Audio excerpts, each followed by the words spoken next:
নমস্কাৰ, আজি আপোনালোকে লৈ আহিছোঁ কাউণ্টিং ফিগাৰৰ এটা কুৱেশ্যন। কওকচোন তলৰ চিত্ৰটোত কিমানটা ত্ৰিভুজ আছে। আপোনালোকক এইটো চাই লওক, চিত্ৰটো ইয়াত দিয়া আছে। আহকচোন আমি এইটো কৰাৰ চেষ্টা কৰোঁ। কেনেকৈ কৰিম? ধৰক এটা ত্ৰিভুজ আছে এনেকৈ। আমি ইয়াত বিচাৰিব লাগে কিমানটা ত্ৰিভুজ লুকাই আছে। তেনেহ'লে আমি কি কৰিম? ইয়াত দিম 1 2 1 + 2 = 3।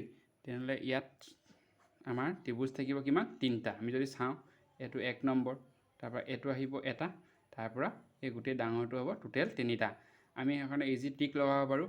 ইয়াত বেছবোৰত 1 + 2 দিব লাগিব। তেনেহ'লে দুইটা যোগ কৰি যিমানটো পাম সেইটোৱে হ'ব ইয়াত থকা ট্ৰাইংগুলৰ সংখ্যা। তেনেহ'লে আমাৰ তলৰ ছবিটো দেখিছে ইয়াত। তেনেহ'লে আহকচোন আমি ইয়াত কওঁ। ইয়াত প্ৰথমতে আমি দি ল'ব লাগিব 1 2 3। এই গোটেই 1 2 3 বুলি দি ল'ম।